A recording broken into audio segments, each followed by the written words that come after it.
भाजपा तो मोहरा है, चलाने वाले तो आरएसएस के लोग है ना। अगर वो मान जाएगा तो ठीक है प्यार से, नहीं मानेगा तो पूरे देश के अंदर 15 लाख बूथ है और 15 लाख बूथ पर ही मशीन तोड़ा जाएगा। मोदी जी का जो राम है वो आरएसएस वाला राम है, हमारा बहुजनों का राम है। ईवीएम में धांधली चल रही है इसलिए वो जीत रहा है, जनता उसके साथ नहीं है। हम तो कभी वोट ही नहीं देंगे मोदी को। हाँ, नहीं देंगे, क्योंकि हर बार मोदी जो है ईवीएम की वजह से चुनकर आते हैं, धांधली करके चुनते हैं, नजायज तौर पर आते हैं। संविधान का नहीं है ये अडानी अंबानी का राज चल रहा है कि वोट हमारा है तो मर्जी भी हमारी होनी चाहिए, ना कि कोई बताए। जो जिन देशों में भूखमरी है, अनडेवलप्ड देश है, उन्हीं में ही जड़ा है ईवीएम से चुनाव होता है। मशीन ट्रांसपोर्टेशन पे बहुत खर्चा आता है, समय भी ज्यादा लगता है, पैसा भी ज्यादा लगता है। सटीक खबरों का सीधा असर। आप देख रहे हैं एनसीआर समाचार। आपके साथ रितेशा मंगवान और आप देख रहे हैं एनसीआर समाचार। इस वक्त जंतर मंतर पर मौजूद और आप देख सकते हैं चारों तरफ ईवीएम हटाओ का हुजूम जुड़ चुका है और आंदोलन शुरू हो चुका है। और वहीं दूसरी तरफ लोकसभा चुनाव में बहुत ही कम समय बचा है, तो सीधा जानने की कोशिश करेंगे कि लोकसभा चुनाव में कम वक्त बचा है और ये लोग कह रहे हैं कि बैलेट पेपर से चुनाव करवाना चाहते हैं। तो क्या लग रहा है सर, ईवीएम हटाने की आप मांग कर रहे हैं और बैलेट पेपर से सरकार कह रही है अगर चुनाव होता है, अगर हटता है तो खर्चा बहुत ज्यादा हो जाएगा। खर्चा बहुत कम होगा। बैलेट पेपर पे खर्चा कम आता है। मशीन बनाने में, मशीन के रख रखाव पर, मशीन ट्रांसपोर्टेशन पे बहुत खर्चा आता है, समय भी ज्यादा लगता है, पैसा भी ज्यादा लगता है। कागज से पैसा भी कम लगेगा, टाइम भी कम लगेगा और जो है दूसरी बात है कि रख रखाव भी उसका कम होगा। तो बैलेट पेपर ही सही है, क्योंकि हमारी सुप्रीम कोर्ट ने 8/10/2013 को जो फैसला दिया था कि ईवीएम मशीन के से जो चुनाव है निरपक्ष नहीं हो सकता, वो फैसला है उसने पैरा नंबर 38 में लिखा है सुप्रीम कोर्ट ने। तो जब बांग्लादेश हमारा गवांडी मुल्क है, उसकी सुप्रीम कोर्ट ने ईवीएम हटा दी है कि ये इसमें घपला होता है। जापान ने मशीन बनाई सबसे पहले, जापान ने इस पर बैन कर दिया। जो जर्मन की जो सुप्रीम कोर्ट है उसने बैन लगा दिया। इंग्लैंड, अमेरिका जो हाई टेक्नोलॉजी देश है, किसी में भी जरा ईवीएम से चुनाव नहीं होता। जिन देशों में भूखमरी है, अनडेवलप्ड देश है, उन्हीं में ही जरा है ईवीएम से चुनाव होता है। और वही जब प्रधानमंत्री मोदी जी सत्ता में नहीं थे तो एक मंच से वो भाषण दे रहे थे कि कांग्रेस को बैलेट पेपर से चुनाव करवाना चाहिए, पर तब कांग्रेस ने नहीं सुनी। तो क्या लग रहा है भाजपा सुनेगी? ऐसे है कि ये पाप कांग्रेस ने किया है। ईवीएम मशीन कांग्रेस लेकर आई है भारत में। 2004 और 2009 का इलेक्शन कांग्रेस ने घपला करके जीता था और उसका जब पता चला अडवाणी जी को, मुरली मनोहर जोशी जी को, सुब्रमण्यम स्वामी जी को, तो तभी केस सुप्रीम कोर्ट में लेकर गए। तो मोदी जी के अब हाथ में आगे ये छोड़ना नहीं चाहते और ये देश के लोगों का है, क्योंकि संविधान के मुताबिक जो लोग हैं वो देश के मालिक है, वही द पीपल ऑफ इंडिया। तो असी भारत के लोग ये मांग करते हैं कि हम वोट हमारा है तो मर्जी भी हमारी होनी चाहिए, ना कि कोई बताए। क्योंकि चुनाव कमीशन तो भारत के लोगों का जो एम्प्लॉइज है, भारत के लोग अब खजाने से तनख्वाह देते हैं, तो एम्प्लॉय थोड़ी बोलेगा मालिकों को कि ऐसे काम करो। चुनाव आयोग को निष्पक्ष होता है ना। हाँ, निष्पक्ष नहीं है ना। उनकी जो नियुक्ति हुई है उस पर ही सवाल है। पहले तो एक दिन में ही उसकी नियुक्ति हुई है, उसको एक दिन में ही वीआरएस दी गई है, जबकि 90 दिन का नोटिस होता है, वो भी नहीं हुआ। एक दिन ही उसके चुनाव होया, एक दिन उसी दिन उसने रिटायरमेंट ली, उसी दिन उसको चुनाव कमीशन की जड़ी है सौंच चुका देती जाती है। तो ये चुनाव आयोग कह रहा है कि कोई धांधलीबाजी नहीं हो रही है, क्या कहना चाहेंगे इस पर? नहीं, धांधलीबाजी हो रही है, ये पूरा मिले हुए लोग हैं, धांधलीबाजी हो रही है इसमें। ये बिल्कुल प्रधानमंत्री मोदी जी कह रहे सब सुविधाएं दे चुके हैं, अब राम राज्य आप लोगों को दे दिया है, क्यों? नहीं, हमें राम राज्य ऐसा नहीं चाहिए, इसलिए ये मशीन जो बंद होना चाहिए। राम राज्य की जरूरत नहीं है, लोगों का राज चाहिए हमें। अच्छे संविधान का राज चाहिए। संविधान का नहीं है ये अडानी अंबानी का राज चल रहा है। सारे महकमे बेचे जा रहे हैं, सब कुछ बेच दिया। वंशस्थाई जो देश का सारी प्रॉपर्टी अडानी अंबानी को दे दिया गया है। बेचा नहीं है, वो निजीकरण किया है। निजीकरण का मतलब ही बेचना होता है। जो संविधान के मुताबिक जो हिस्सेदारी है वो 60-40 की रेशो में होना चाहिए। अब तो तकरीबन 90% इसने सब कुछ दे दिया है, बचा क्या है? काम हो रहा है ये अडानी अंबानी इंडस्ट्रियलिस्टों के लिए काम हो रहा है। आम लोगों तो देखिए आज की देश में 83% लोग जो है 5 किलो अनाज पर जरा अपना जीवन बसर कर रहे हैं। अगर सरकार वो भी ना दे वो तो भूखे मर जाएंगे। भूख के इंडेक्स में इंडिया जो है सबसे ऊपरले पायदान पर है। मोदी की नीतियों से दुखी है पब्लिक, इसलिए पब्लिक विरोध कर रही है, क्योंकि हर बार मोदी जो है ईवीएम की वजह से चुनकर आते हैं, धांधली करके चुनते हैं, नाजायज तौर पर आते हैं और लोगों के खिलाफ फैसले करते हैं। 140 करोड़ जनसंख्या मुझे चुनती है, इसलिए मैं बार बार आता हूँ सत्ता में, मोदी जी कह रहे हैं। ऐसा बोलते हैं। हाँ, तो मेरे को ये कहना है मोदी साहब से, तो बैलेट पेपर से चुनाव लो ना। हाँ, कह रहे इससे खर्चा ज्यादा हो जाएगा। हाँ? खर्चा ज्यादा हो जाएगा। तो हमारा पैसा लग रहा है ना, हाँ। हमारा पैसा लग रहा है ना, लगने दो ना, बैलेट पेपर से लो। हाँ, ये कहना चाहता हूँ मैं। हाँ, आप क्या कहना चाहते हैं? कह रहे जनता मेरे साथ है।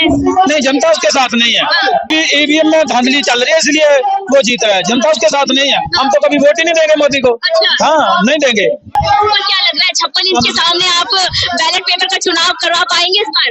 देखो, हमारी यही कोशिश है भारत मुक्ति मोर्चे की कि बैलेट से चुनाव हो। अगर चोर कमीशन मान जाएगा तो ठीक है। और कमीशन? चोर कमीशन, अच्छा। चोर कमीशन ही है। चोरी करता है तो चोर कमीशन ही है। अच्छा। अगर वो मान जाएगा तो ठीक है, प्यार से। नहीं मानेगा तो पूरे देश के अंदर 15 लाख बूथ है और 15 लाख बूथ पर ही मशीन तोड़ा जाएगा। ठीक है, जब मशीन तोड़ा जाएगा तो फिर तो बैलेट पेपर से चुनाव कराना ही पड़ेगा इसको। कह रहे हैं ऐसे आंदोलन होते रहते हैं, लोग आते हैं जाते हैं, घर बैठते हैं अपने। हम घर बैठने वाले नहीं है। हम जो वामन मेश्राम जी का आंदोलन है, भारत मुक्ति मोर्चा का आंदोलन है, वो घर बैठने वाला आंदोलन नहीं है। हाँ, हमने व्यवस्था परिवर्तन करनी है। जो व्यवस्था आरएसएस ने, ब्रह्म ने, भाजपा ने अपने मुताबिक बना दी है, उस व्यवस्था को हमने बदलना है। जहाँ हम ये तो छोटा आंदोलन है, अभी हर जिले में आज ऐसे बड़े बड़े आंदोलन करेंगे। हम ईवीएम को बंद करके ही साथ लेंगे। कम समय बचे, कैसे करवा पाएंगे आप? कुछ उपाय है आपके पास ऐसा? और समय बहुत है। बैलेट पेपर छिपाना कितना को समय लगेगा। बैलेट पेपर को लाना कुछ महीनों का काम नहीं है, जल्दी हो जाएगा। इनकी नीयत हो तो काम तो हो जाएगा। आम जनता उठा रही है, विपक्ष में इस पर चुप्पी साधे हुए हैं, विपक्ष के सामने नहीं आ रहा। विपक्ष है कांग्रेस ने तो लाई थी ईवीएम। कांग्रेस ने 2 बार धांधली करके 10 साल राज किया, तो वो क्या बोलेंगे? वो तो बोलेंगे नहीं। मैं सीहोर जिले के मध्य प्रदेश का रहने वाला हूँ और इछावर विधानसभा जो क्षेत्र सीहोर जिले में आता है, उससे मैं भी 2023 के विधानसभा आम चुनाव में प्रत्याशी रहा हूँ। धूल सिंह धम्म मेरा नाम है।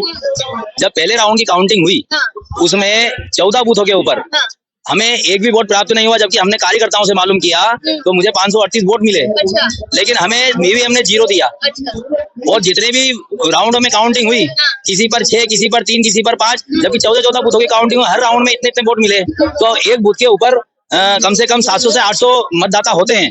और जब मैं जिला पंचायत का चुनाव मेरी पत्नी लड़ी 2022 में, जो आम चुनाव थे, उसमें हमें हर बूथ के ऊपर वोट मिले। बैलेट पेपर चुनाव हुआ तो, और इसमें हमें वोट क्यों नहीं मिले हर बूथ पे? ये एक संदेह है कि जो राम को लाए वही सत्ता में बार बार आएंगे। राम को कौन लाया है? मोदी जी लाए ना। किसने कहा आपको? देखा नहीं आपने पोस्टर में? मोदी जी का जो राम है वो आरएसएस वाला राम है। हमारा बहुजनों का राम चाहिए हमें। वो कैसे होते हैं? वो कैसे होते हैं? हमारे तुम्हारे जैसे होते हैं। और कैसे होते हैं? जो सब पूरी देश की जनता एक ये जो क्या फोटो खिंचवाने आई हुई है लोग, यहाँ का अधिकार की बात कर रहे हैं ना, तो किस लिए कर रहे हैं? जब मोदी का देश का राजा अच्छा होता है तो प्रजा ऐसी चिकती थी? नहीं चिकती थी। आपने तो प्रजा का मत देखना चाहिए और मोदी जी किस तरह से गलती से सत्ता चला रहे, ये देश को दिखाना चाहिए। आज देख रहे हैं पूरे दिल्ली के अंदर जामर बिठा गया है। इतना बड़ा जन सैलाब इस देश के काने कोपरे से लोग आए, उनकी वेदनाओं को मोदी जी नहीं समझ सकते। कौन सा लोकतंत्र ठीक है इस देश के अंदर? आज देश का किसान भूखा मर रहा है, बेरोजगार हो रहा है। उसके बाद में आप देखिए नौकरदार लोगों की कितनी बुरी हालत चल रही है। किसानों की हमने दोगुनी आय कर दी है। किसने कहा? भाजपा नहीं कहती है। भाजपा तो मोहरा है, चलाने वाले तो आरएसएस के लोग है ना। भाजपा कौन है? भाजपा कोई नहीं है, ये सब आरएसएस के लोग देश चला रहे हैं। ये समझना चाहिए आपको। एजेंडा न्यूज चलाती है भारतीय मीडिया, मेन स्ट्रीम मीडिया जो है। आप लोग बहुजन मीडिया वाले हैं, देश की जो मूल मुद्दे हैं आप लोग उनको उठाते हैं, आपका बहुत बहुत धन्यवाद है। लेकिन देश के मेन स्ट्रीम मीडिया को शर्म आनी चाहिए। अगर मैं दावे के साथ कहता हूँ, जिस मोदी का एक सेंस ऑफ ह्यूमर फैला रखा है ना, जिसका डंका बज रहा है विदेशों में, मैं कहता हूँ अगर देश के जो पत्रकार है एक दिन सच्चे दिल से ईमानदारी से पत्रकारिता करते, मोदी सरकार धराशायी हो जाएगी। मोदी जी के जितने भी जो ड्रेस है ना, वो सारे सपने चकनाचूर हो जाएंगे। जो 8,000 करोड़ के हवाई जहाज में घूमते हैं टैक्स पेयर के पैसे से, आज वो 5-5 लाख लोग पुरानी ओल्ड पेंशन स्कीम के लिए इकट्ठा होते हैं रामलीला मैदान में। मेन स्ट्रीम मीडिया नहीं दिखाता है, आप लोग बहुजन मीडिया वाले पहुंचते हो। जो एक सीमित दायरे तक दिखा सकते हैं, लेकिन जो सैकड़ों करोड़ों रुपए के ग्रांट लेकर के देश का मेन स्ट्रीम मीडिया है वो अपने दायित्व से चोरी कर रहा है, देश के साथ गद्दारी कर रहा है, लोगों की जो मूल निवासियों की आवाज को नहीं लोगों तक पहुंचने दे रहा है, जो लोगों को समाचार नहीं पहुंचने दे रहा है, जो मैसेज नहीं पहुंचने दे रहा है, उस मेन स्ट्रीम मीडिया ने देश का बेड़ा गर्क कर दिया है। आज वो देश का चौथा स्तंभ जो है वो गर्त में डूब गया है और वो साथ ही देश को गर्त में डुबो देना चाह रहा है। चलिए बहुत बहुत शुक्रिया। देखिए मैडम, एक बात मैं ये कहना चाह रहा हूँ, एक मिनट सर, कि देखिए जिस देश में मैं ये कहता हूँ कि रोडवेज कर्मचारी हो, आशा वर्कर हो, आंगनवाड़ी कार्यकर्ता हो, चाहे कर्मचारी हो, चाहे किसान हो, चाहे बेरोजगार युवा हो, जब सब के सब हर चौक चौराहे पर धरने रत बैठे तो कैसा अमृतकाल, कैसा राम राज्य, जनता की बात सुनी ना जाए, क्या यही राम राज्य है? अगर यही राम राज्य है तो ऐसी राम राज्य की परिकल्पना भी कोई नहीं करना चाहता। लोग भी तो होते हैं, मैं भी गरीबी से आया हूँ। अरे गरीबी से आए नहीं है, 40 करोड़ लोग थे बीपीएल के 5 किलो दाने के ऊपर, आज 85 करोड़ हो गए और मोदी जी कहते हैं कि उन्होंने 25 करोड़ को गरीबी से ऊपर उबारा है, तो इसका मतलब 110 करोड़ लोगों में जो है ना गरीबी थी, 25 करोड़ को मोदी ने कर दिया और 85 करोड़ लोग अभी भी 5 किलो दाने के ऊपर आश्रित हो गए। आज इस देश का व्यापार हो, रोजगार हो मैडम, के इस देश में मैं ये कहता हूँ हरियाणा प्रदेश है, हरियाणा प्रदेश का बेरोजगार युवा आज दर की ठोकरें खा रहा है। रोजगार मांगते डबल इंजन की बता रहा हूँ मैडम, वो डबल इंजन की सरकार आज हरियाणा के युवाओं को गाड़ियों में पानी के ढांचों में भर के यूक्रेन और यहाँ पे इजराइल मजदूर बना के भेजना चाहते हैं, जो उन्होंने बम कभी भी उनकी जान ले सकता है, असुरक्षित जॉब। अरे हरियाणा में क्या, देश में क्या, पूरे हरियाणा में कहीं पर भी तुमने रोजगार पैदा नहीं किया। आपके मन की बात के अलावा इस देश ने कुछ नहीं देखा सिवाय लाइनों में लगने के, कभी नोटबंदी की तो कभी जीएसटी की, आपने परिवार पहचान पत्र पे कभी पेंशन की लाइन पे, कभी कोई करेक्शन की लाइन पे, आपने पब्लिक को लाइन में ही रखा है। इस देश की जनता आज दुखी है, परेशान है और बेरोजगार युवा। एक बहुत बड़ी बात मैं कहने जा रहा हूँ, बिहार के अंदर आप ही की बात कर रहा हूँ, आप युवा हो, बिहार के अंदर 1.5 लाख युवा आज अपने माँ बाप के लाख 50 हजार रुपए, 1.25 लाख रुपए जो एक कोचिंग लेता है, वो गरीब किसी भी प्रकार से कोचिंग लेकर के तैयारी करता है रेलवे की भर्तियों की। 1.5 लाख भर्तियां जो है ना अभी पेंडिंग है। 16,000 का नोटिफिकेशन निकालना था, लेकिन रेलवे 5,000 लोको पायलट का निकालता है। लोको पायलट 16,000 नौकरियां थी, 5,000 निकाल दिया। बिहार का युवा रोड पर है, धरना कर रहा है कि ये नौकरियां 16,000 हमारा हक दिया जाए, लेकिन मेन स्ट्रीम मीडिया जो इस देश का दुर्भाग्य लिखने में आज भाजपा की मदद कर रहा है, वो उनकी खबर तक नहीं दिखा रहा है। जो केंद्र सरकार है और जो दिल्ली सरकार है, मैं दिल्ली का नागरिक हूँ, मैं वो बेरोजगार हूँ जो 10,792 और जो प्रोटेस्ट पे बैठे हुए हैं, जिनको इन्होंने रोजगार जो मिला था, जो दिल्ली सरकार ने दिया था, आज उनको बेरोजगार कर दिया। उनको धरने ऐसी नौबत आ गई, वो उनको खाने के लिए पीने के लिए कुछ पैसे नहीं है जेबों में, वो धरने पे बैठे हुए हैं, उनकी सुनवाई नहीं हो रही। और आज जो ईवीएम का मुद्दा है, यहाँ पे जो ईवीएम का मुद्दा उठा हुआ है, ये देश के अंदर जो पूरे भारत से यहाँ पे ईवीएम के प्रोटेस्ट में आए हुए हैं और जो सोशल मीडिया द्वारा पूरे वर्ल्ड में जो दिखाया जा रहा है, मैं सोशल मीडिया का धन्यवाद करता हूँ। और इस लड़ाई में 10,792 जो मार्शल हैं वो भी उतर चुके हैं, क्योंकि इसी केंद्र सरकार ने हमको बेरोजगार किया। और मैं आज भी इनको ये 10,792 की चेतावनी है, अगर उनको पक्का नहीं किया गया और भारत के अंदर लोगों को रोजगार नहीं दिया गया और जितने लोग प्रोटेस्ट में बैठे हैं उनको फिर दोबारा नौकरी नहीं दी गई, तो ये बैलेट पेपर ही आएगा और सरकार चेंज भी होगी और सबकी सुनवाई होगी। बैलेट पेपर से ही चुनाव होना चाहिए हमारा। बातचीत करने के लिए तमाम यहाँ पर बैलेट पेपर के लिए कयास लगाए जा रहे हैं कि 2024 लोकसभा चुनाव जो है बैलेट पेपर से हो, पर देखना यही होगा कि सरकार इसके लिए मानेगी या नहीं, ये देखना बाकी रहेगा। मैं आपके साथ रितेश मंगवाना और आप देख रहे थे एनसीआर समाचार।